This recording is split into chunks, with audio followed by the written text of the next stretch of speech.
The file the network is built in is keras-dqn. I'm just running. So what you'll see, I'm not going to go through it in detail now, but here's the actual network, and it's all of 3 layers. It's very, very small. The trickier part is in how you give it training examples. So we need to somehow give the network, we've got our input, ST. We need to somehow give the network a Y value, since it's a supervised learning problem, such that it makes this update. So that's the thing that's a little bit more tricky about it. But before then, I'm just going to run the DQN so you can start to see how it works, and because it will take a little bit of time.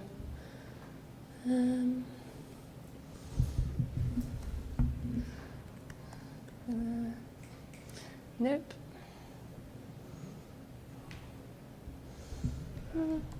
Am I in the right place?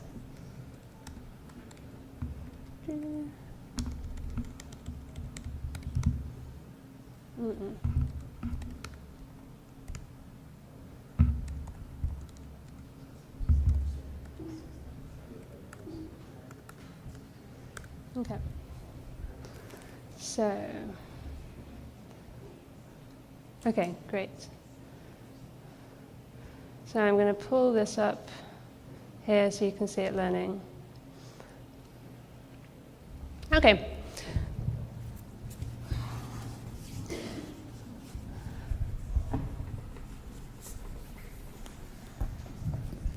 So how to actually learn or make the update to Q, and you make many, many updates to the Q function, and over time the network learns good values of the weight so as to be able to make the predictions. If we look at our update, we need, we always have, we have our memory, because we've taken a set of actions in the environment. So our memory has a whole set of state, action, reward, S prime. We've got lots of different examples of these. But for every one of these, our input into the network is the state. But what we need is a few different elements in order to give it the target Y value in order to make the update.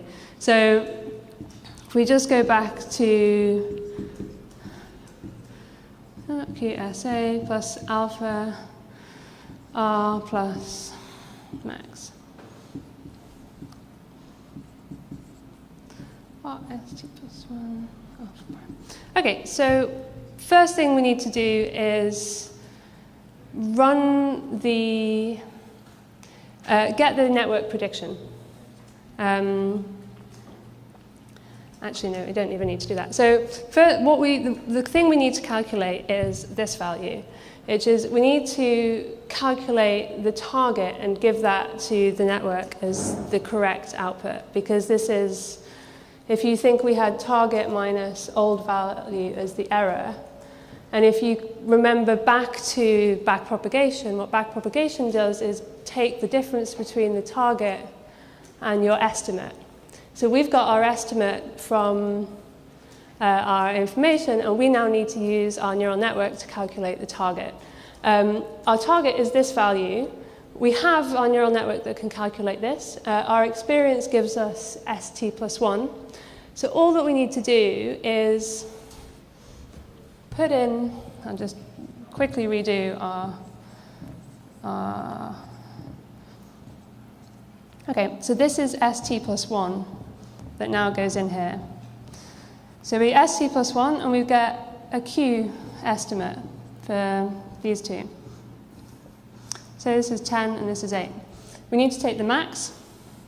So we now know that we have taken, in the next state, our best action is to take action A1 in ST plus 1, because we've put it through our network, and it's given us an estimate for the two values, and this was the largest. So now what we do is add this. So we have our reward. This was 10. Say our reward was 5. Say our discount is 0.9. So we picked 0.99. So as you see, it's doing quite well now. So we had 0.99 in this. So I'll just say 0.9. So our final value is going to be 14. And this is our target. So our estimate of, this is our target value is 14. Doesn't really matter what the number is. So this is what we give to the neural network along with the input to do the backpropagation step and to update the weights so that it performs better in the next step. There's a little bit of a trick to this because we actually only want to update the so this is for ST plus 1. For ST, we also had an action. This is not very straight.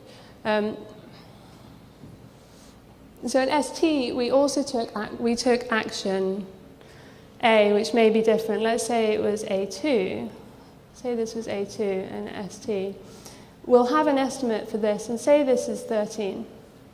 So this is our current estimate, and what we do is we give the network ST and we give it the target, and we run backpropagation on it, and it updates the values of the weight so as to adjust it slightly in the direction of the target, which is exactly what we wanted from the Q function. Now you do this in order to speed things up, we typically don't do this one experience at a time. You typically, if you're familiar with neural nets, you typically train things in what's called mini batches. So what you'll do is you will sample a certain number, say 16 experiences from your memory, and do this 16 times, and then make it update. But all of this is handled for you in the libraries. So the code is all here. If you want to look at the update step in the Keras DQN, it's in train, and you'll see that it's not very many steps, but it's a little bit, it's exactly all of the things that we've talked about. The last part is a trick because we only ever take one action at a time, but our network, for efficiency purposes, outputs the value for all of the action. The trick that you'll see here is to just set the target for the action you didn't take equal to the old state. And what that basically says is our error is 0. Don't make any updates for this action. Only make updates for the action we actually took in that state, which corresponds to the experience. And you'll see that this actually works very well. This is our, we've lost this one. So this is our cart now, which I had a bit of a catastrophe here, but after roughly 80 episodes, it solved the problem perfectly according to the definition of the game. So perfect means stay alive for 200 iterations. That's something defined by the environment. It can change, but as you'll see, it's pretty consistent. And from not really knowing what a cart was, what a pole was, or what on earth the task was, it's learned how to balance it, which I think is pretty exciting. Here are some details of our implementation details. So we chose a discount of 0.99, a learning rate of 0.01, and the E anneal steps is we decreased E linearly over time. You've got different choices. As Ken mentioned, you could make it a curve. You can make it really complicated. Yep. Very good. I had a question about the target. Of course. Calculation. Because you have to get the ST plus 1. Yes. So what do you do if you don't have that in your memory? So a memory experience always contains 4 values. And that is the S where you are now, the action that you took, the reward, and then ST plus 1. So you always have ST plus 1. And so what is... You have to gather that. Exactly. What if you miss, you just keep running it until you have every possibility, or? So it's a really great question. The question is, how do you get experience, and what different strategies do you have for getting experience compared to training your network? Yeah, I feel like so in this case, what we picked, we just chose to do one thing and then do a round of training on our network. There's different choices you can make. You can try and do 4 or 5 things and then do an update. The problem with trying to do everything and then train is that firstly, the number of states are infinite, so you might not end up in everything. Secondly, the way you're choosing your action is based on your current policy, which depends on, which is basically either random, which encourages trying to get to more states, or it's based on your queue function, which is you pick, for the particular state you're in, you pick the action which gives you the maximum value. The problem is this in the beginning is not very good. So you want to have a fairly quick iteration between getting experience, trying to update your queue function to improve the queue function so that you can make better choices. So it's a very iterative process. I very much encourage you to experiment with different sort of changes. You do need some broad alternation. You need to get some experience and then do some update. You have a lot of freedom as to exactly how many you do. But it's still imaginable that you wouldn't have the specific S state in your memory. So what do you do? This is kind of like interpolation. Well, okay, so that's an excellent question. The question is, what happens when you experience a state that you're asked to make a prediction about a state you've never seen before. So this is where neural networks are very powerful. So firstly, they're capable of taking in any state, and they will give you a prediction, which is different. If you think about that, as different to the tabular approach, which the only elements in the table were ones that you'd defined. In this case, it can take any state that is possible and give you a prediction. The other thing is that So you're saying the memory itself is a neural network? No, the memory is a set of experiences that you've had, and you use your experiences to train the neural network. And training the neural network means moving towards a better estimate of Q so that you can make better decisions in the future. Yeah. Is there a certain, like a kind of canonical way where you take a step, train, take a step, train? Because you can imagine there can be a bunch of different ways to do that. Like, is there a kind of arrived upon way to do that? So I think there's broad guidelines, which is take a few actions, but not a lot, say 1 to 20, and then sample from the memory and make some updates. And that alternation is essential, but that computation has to happen quickly enough so that it kind of stays in lockstep with the simulation, right? Because the simulation, the game environment itself, is helping the agent train, right? So you have to kind of train as you're affecting it. It's just like kind of confusing how that actually happens. Okay, so we can actually, if you look in the run DQN, so it actually, everything dropped off screen. I'll show you just an image so you can see. Well, I wanted to show you it closed because it was solved. So the definition of solving COT-POL means getting a score above 195, an average score above 195 over 100 episodes. And it's what it did, and it did it quite quickly. But to your question about how does this actually work, so this all happens online. And what that means is you get to choose. You can tell the environment don't do anything yet until we've trained the network for a bit. So you have freedom over that, and so you'll see it here in run session. So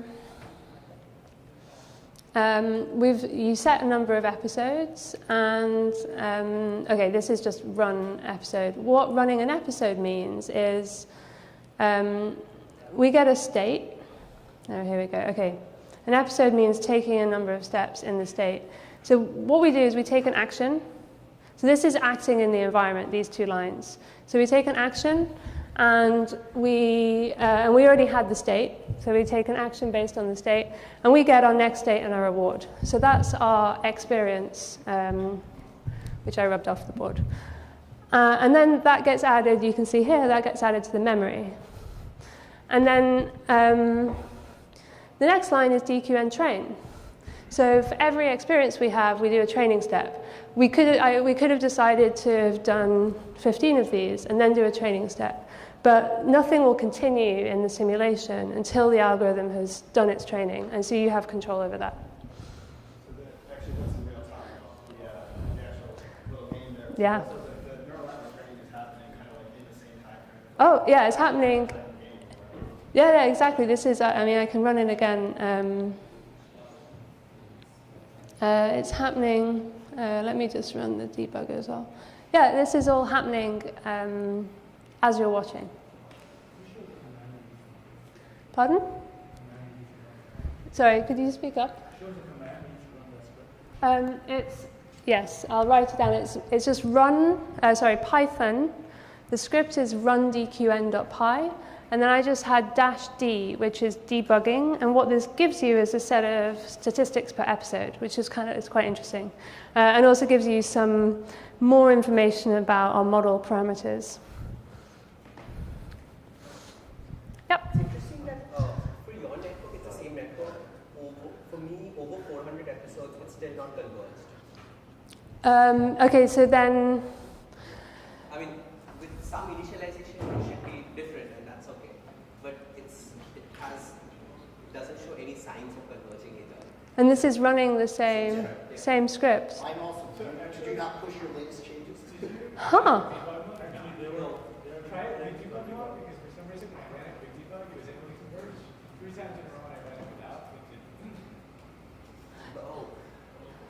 Okay, this is interesting.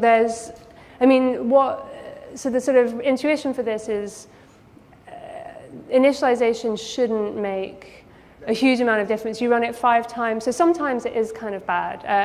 So for any of you that aren't familiar with it, the initial values of a network's weights are initialized randomly, and that means that unless you set a random seed, each run of the network is going to give you slightly different, you're going to converge to slightly different solutions. And that means that sometimes this isn't very good, but most of the time it works well. I'd need to have a look at what's going on, because you shouldn't expect such a wide difference in performance for the same network. Any other questions about the network or the implementation?